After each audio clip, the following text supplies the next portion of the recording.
On an open file. Oh, yeah. Hey, where's Mike? Is he asleep? Let him go to the party with us, please. Just this time. Don't start. It just took an hour to convince him that he couldn't go. He's just got a cold. He could go if you let him. He has a high fever, and at his age, that means staying in bed.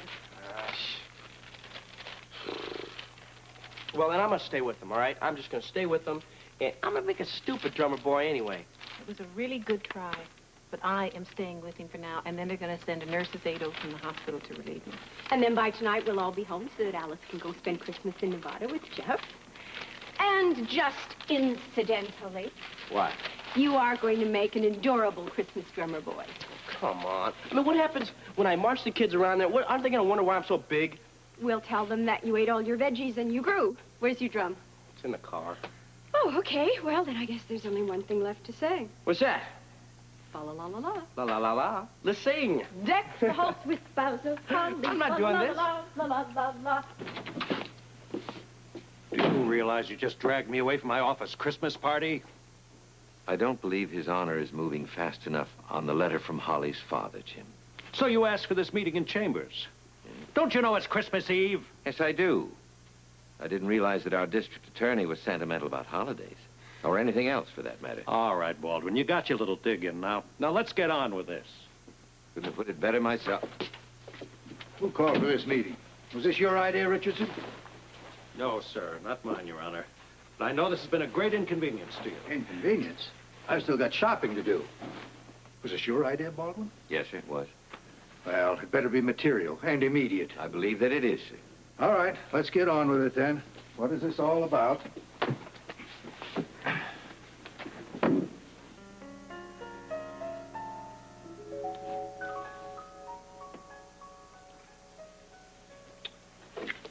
English.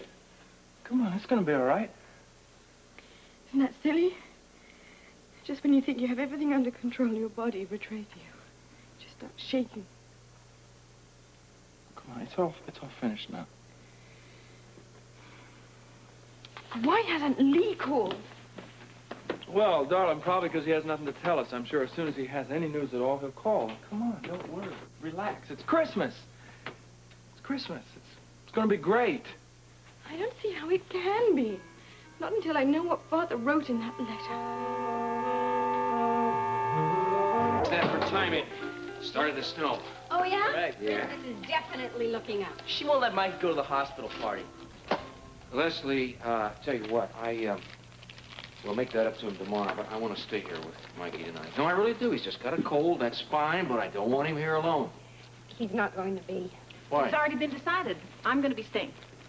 And then I will just go on to the hospital later, and then I'll go on and get my plane to Nevada. I still say I can stay. No. Now, don't go around disrupting things. It's been decided. I am staying here. And while I'm here, I'm going to go ahead and get your Christmas dinner ready for tomorrow, and all you got to do is pop it into the oven. Oh, nice. What about your flight? I can at least run you to the airport. No, I'm taking care of that, too, because Susan's in the hospital. Scotty's going to be free tonight, so he's going to get to the plane, but thank you. Well, at least give Jeff and Carolyn all our love. Yes, and Stephen Lars. I will. Okay, I think we really ought to get started. And I've got all of the presents for the hospital in a huge pile in the kitchen. Great. Notice how you're the only person in the room who offered to help. Right. I've been wrapping presents. Yeah. Hey, I understand that you have been selected to be the little drummer boy. Everybody's gonna crack up laughing at me. You know what Amy told me? Amy told me the little drummer boy's supposed to be this little kid and ragged and that kind of thing. I ain't like that. Little you're not, ragged you're not, but you should be a kid. Blackie, everybody should be a kid at Christmas time. Look at that tree. The packages, and the smell of that evergreen, and the snow outside. Doesn't all this make you feel young, excited? You know something? What?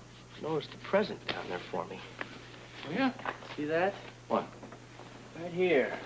Present for me. It says to Blackie from Rick. That's your handwriting. Well, yeah, it does say that, doesn't it? Well, maybe Santa Claus wrote the wrong word. Yeah. That's weird.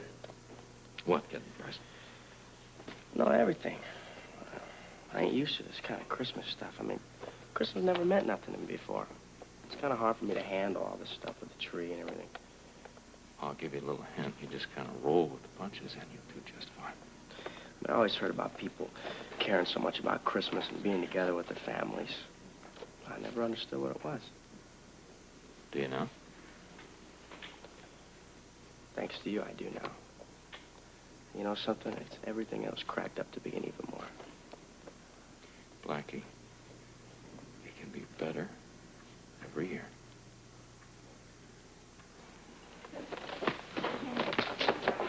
You think I'm having a navigating problem here. Okay, if you two elves are all ready, I think we should be on our way. I'd grab that And you know for you. what? What? Careful. I think Christmas is going to be terrific for everybody. I wish there was 2 people spending it with us. Who's that? Holly and Luke. Yeah. So do we. I'll get the door for you. Thanks. Sure you don't want to leave even one, right? Well, I think the manger's a rather cute touch. Yours, of course? It's never a complete Christmas without a manger. Yeah, I used to think that, too.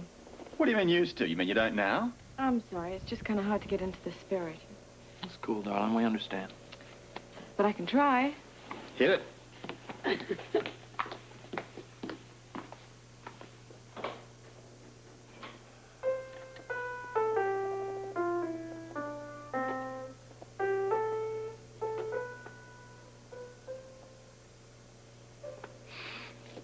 Just trying real hard.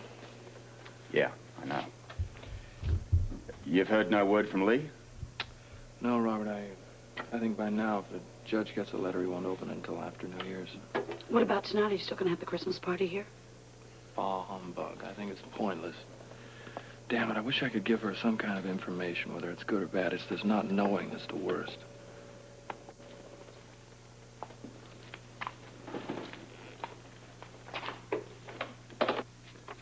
Very well. I have read Mr. Sutton's letter carefully, and I must say that it's very concise and to the point, exceptionally clear. Do either of you have a comment? With your permission, Your Honor, I would not have called for this extraordinary session if I didn't feel there was an urgency involved here. And for that same reason, I respectfully request that you act on the contents of that letter without further delay. Mr. Richardson? Well, much to Mr. Baldwin's surprise, Your Honor, I agree with him.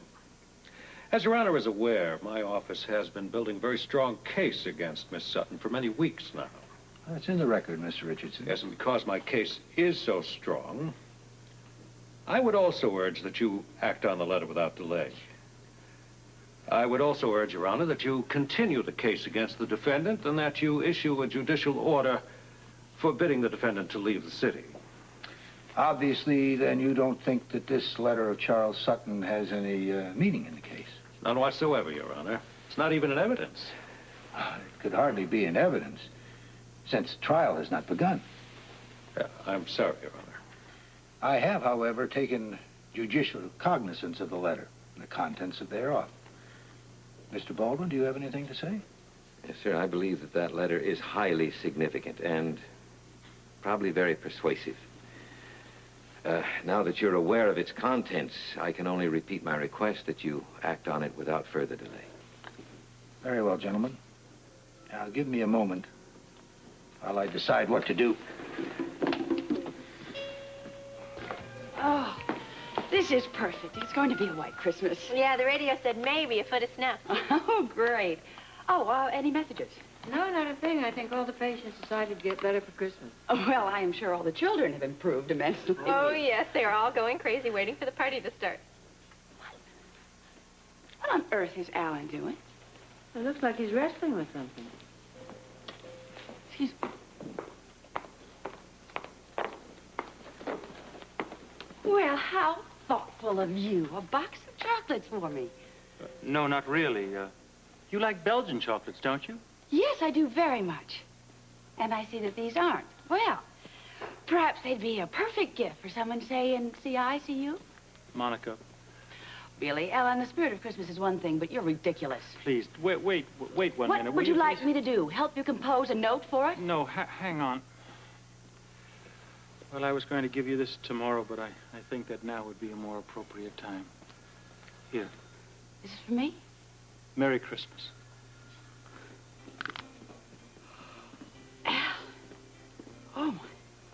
Oh, this is stunning. cost a fortune. It did.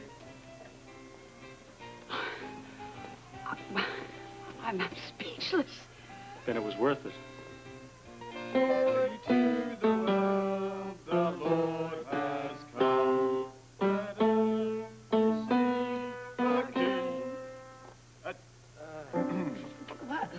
Let every part It's gonna work out. What happened to the rest of it? Is it? It will. I swear it will. The lessons ran out after all. Let's get back here. Try to. All right.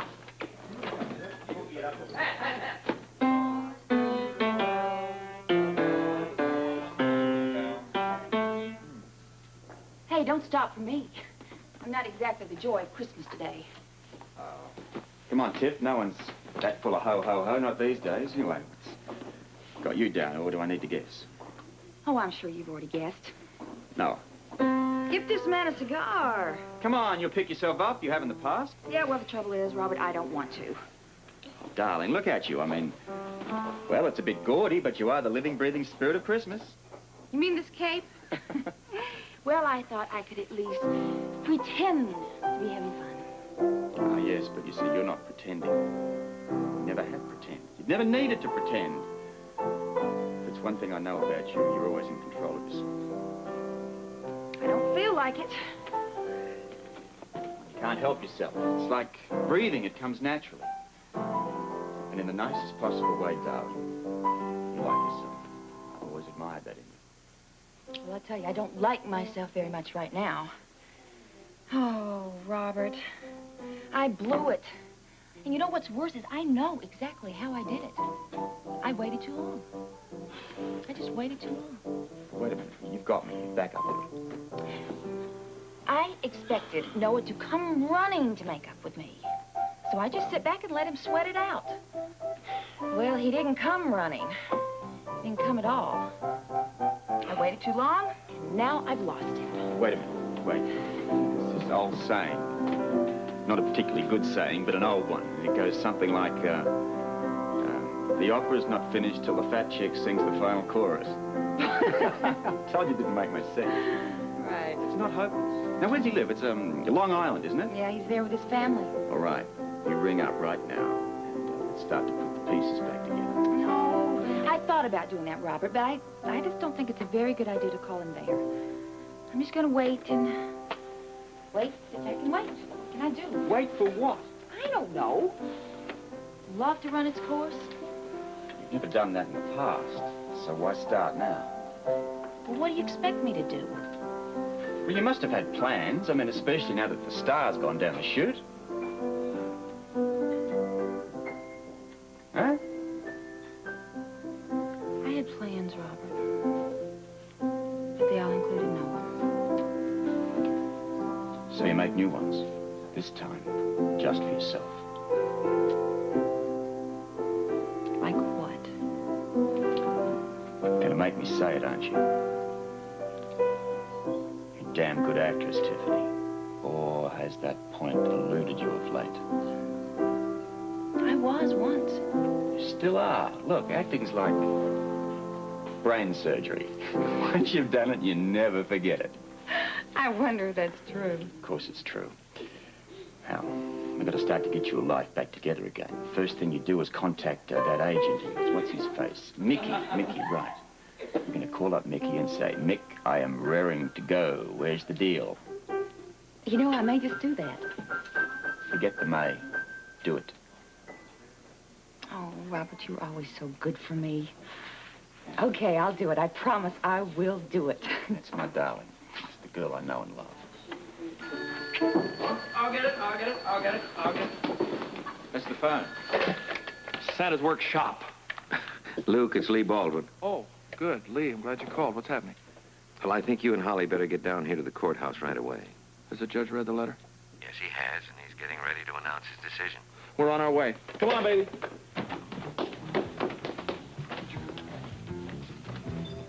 Where's the luck? Over there.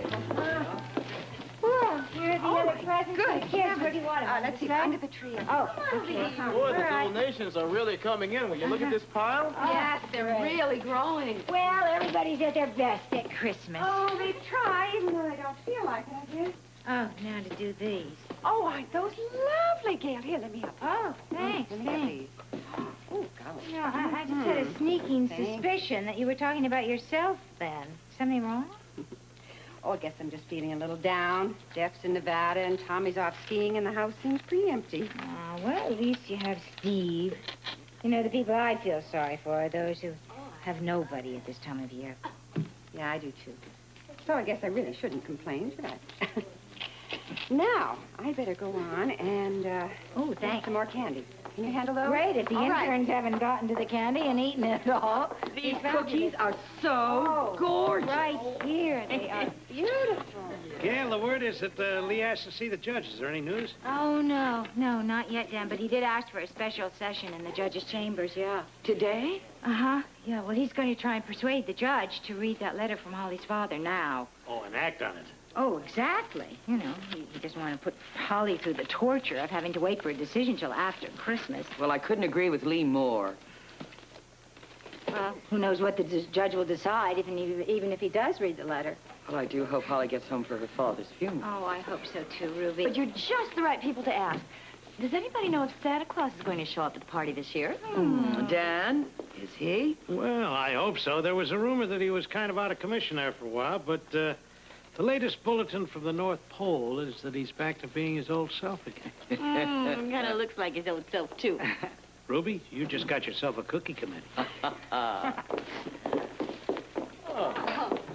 Benji. Guess I'm kind of early. Oh, no, are you kidding? You're just in time to get the best seat in the house. Sure, that'll be fine. Okay. Oh, hey, how's my friend? Your friend? You know Eddie. Eddie's fine, Benji. He told me to wish you a Merry Christmas. No kidding? Great old Eddie. He's a good guy. He didn't forget you. He sure didn't. He's the greatest. I mean it, the greatest. Yeah. Yeah, he is.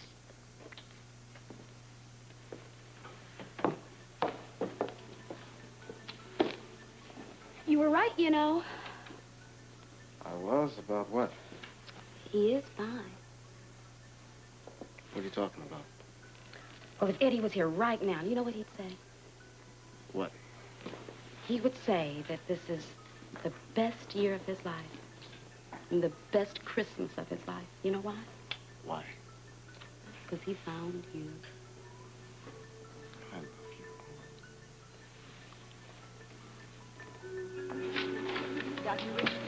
Well, everything looks great down here.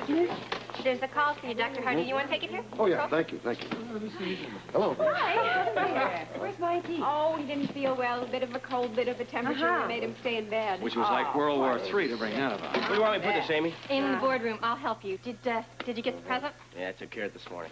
Wait till you see the costume I have for you. You're going to make the cutest little drummer boy. I don't even want to think about it. Come on, you got it. Stop laughing. These are the wonderful. Who are they? Thank you. Good, good. Audrey, that was Yes. Tommy calling from the ski resort. He hasn't broken anything. Oh, no, nothing like that. He says he misses us terribly, and he's catching the next bus, and he'll be home for Christmas. Oh, Steve, that's the best Christmas present. Yes, isn't it? Mistletoe, even when they're kissing. He isn't with you? Oh, no, he's, well, I'm sure he'll be along soon. He's at a meeting in the judge's chambers. On Christmas Eve? Well, actually, it was his idea to have the meeting. He's petitioning the court to read that letter from Holly's father. So, keep your fingers crossed. I mean, it's probably going on right now. Lee, so did Coleman read the letter? He has read it. He is in the library right now deciding what to do about it. What did the letter say? Well, Holly, we have to follow a procedure in these matters. The judge alone can divulge the contents of the letter, although Mr. Richardson and I both have a fairly good idea what it says. Yes, and what to do when His Honor does read it. Oh, I'm sure you're perfectly prepared, Mr. Richardson. I try to be. Well, seems our session is enlarged. Yes, Your Honor, with your permission, I felt that Luke and Holly should be here, so I sent for them. And Mr. Richardson had no objection. True? Yes, no objection, Your Honor. Well, let's proceed. Since the accused is here, I'll read the letter aloud.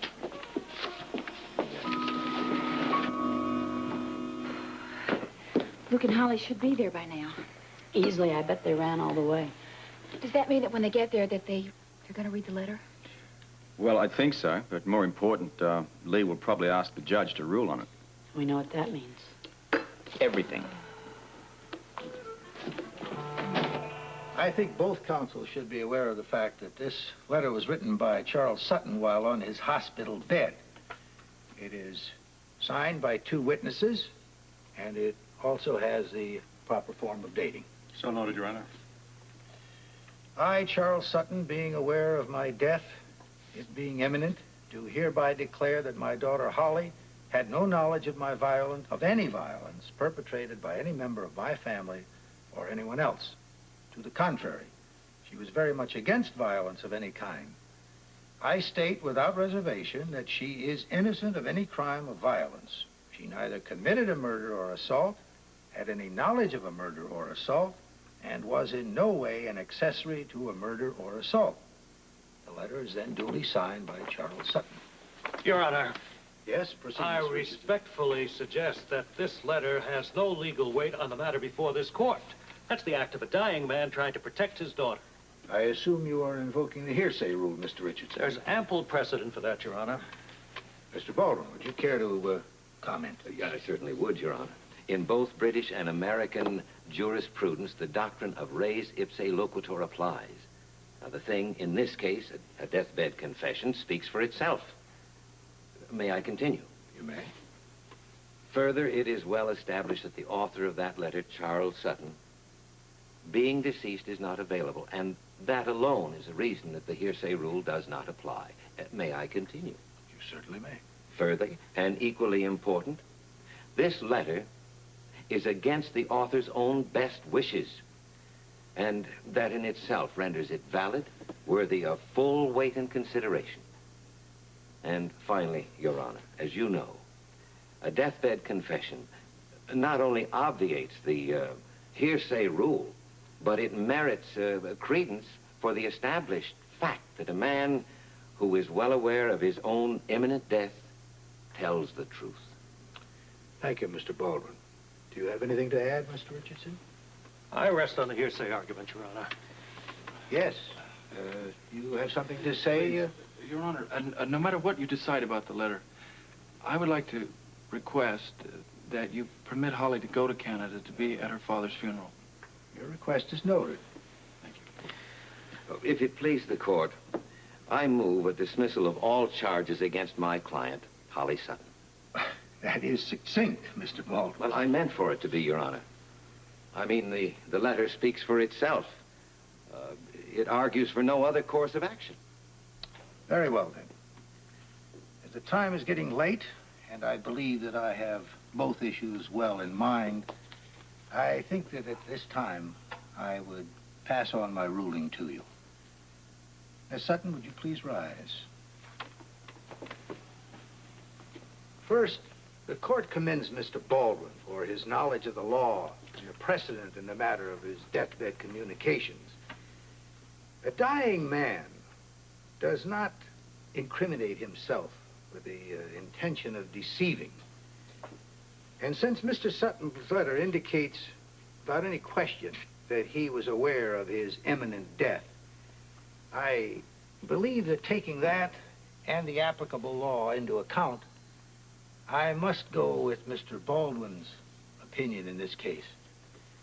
The court, therefore, dismisses the case against Miss Holly Sutton completely. This session is adjourned. Oh, Holly, that's it. You're free. No, I don't believe it. Free, baby. Merry Christmas! Merry Christmas,